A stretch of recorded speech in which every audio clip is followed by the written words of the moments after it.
அன்பு நண்பர்களுக்கு டாக்டர் சரவானந்தாவின் இனிய வணக்கங்கள்.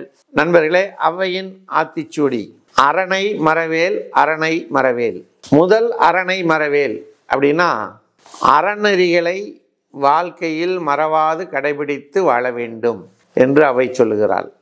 இன்னொரு அரணை மரவேல் என்று சொன்னால் இது மரத்துக்கு வர்றதா போடுறது. அரண் என்றால் சிவபெருமான். நம்முடைய வாழ்க்கையிலே எந்த ஒரு சின்ன பொழுது கூட அந்த சிவனை நினைவாமல் வாழக்கூடாது. ஆகையினாலே அரணை மறவாது வாழ வேண்டும் என்று அவை சொல்லுகிறாள்.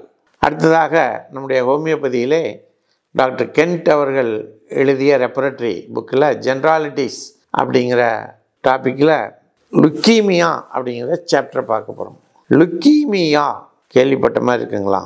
த most dangerous disease in the body. ஒரு மனிதனுடைய வாழ்க்கையில் வரக்கூடாத ஒன்று. என்ன அது?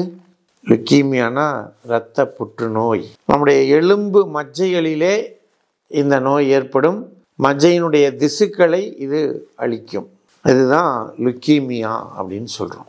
லுக்கீமியானால் ஏற்படக்கூடிய பாதிப்புகள் எப்படி ஒருத்தருக்கு வரும் அப்படிங்கிறத நம்ம கண்டுபிடிக்கிறது. ஒன்று, அதிகமான காய்ச்சல் இருக்கும் அல்லது அதிகமான குளிர் இருக்கும். 2, உடல் சோர்வு இருக்கும். மூக்கில் அடிக்கடி ரத்தம் வரும். லிவர் அண்ட் ஸ்பிளீன், கல்லீரலும் மண்ணீரலும் வீக்கமடையும்.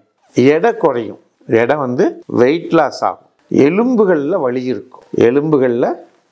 இருக்கும். தூக்கம் வராது. இன்சோமேனியா அப்படிங்கிறது ஏற்படும். இரவில் அதிகமான வியர்வை வேர்த்து கொட்டும். நிறைய தொற்று நோய்கள் நமக்கு உருவாகும். ஈஸியாக நோய் தாக்கம் ஏற்படும். சளி பிடிக்கிறதுலேருந்து மற்ற உடல் வீக் ஆகிறதுலேருந்து அனிமிக் கண்டிஷனாக இருக்கும். ஸோ இப்படிப்பட்ட சூழ்நிலைகள் தான் லுக்கீமியா அப்படிங்கிற அந்த நோயை நமக்கு வந்திருக்கிறது அப்படின்னு கண்டுபிடிக்க முடியும். அடுத்து லேப் இன்வெஸ்டிகேஷன்ஸ் எல்லாம் பார்த்து நம்ம அதை கண்டுபிடிப்போம். இப்படிப்பட்ட அறிகுறிகள் யாருக்கு இருந்தாலும் உடனடியாக ஹோமியோபதி மருத்துவரை அணுகுங்கள். ஹோமியோபதியில் இதுக்கு சிறப்பான மருந்துகள் இருக்கிறது. நேட்ரம் ஆர்ஸ், நேட்ரம் சல்ஃப், நேட்ரம் மோர், காலிபாஸ் போன்ற பல மருந்துகள் இந்த இரத்த புற்றுநோயை, லுக்கீமியாவை குணப்படுத்துவதற்குரிய தன்மையுடைய மருந்துகள் இருக்கிறது. இதனை பயன்படுத்தி நாம் நம்முடைய வாழ்க்கையை மேம்படுத்தி கொள்வோம். இந்த நோயிலிருந்து வெளிவருவோம்.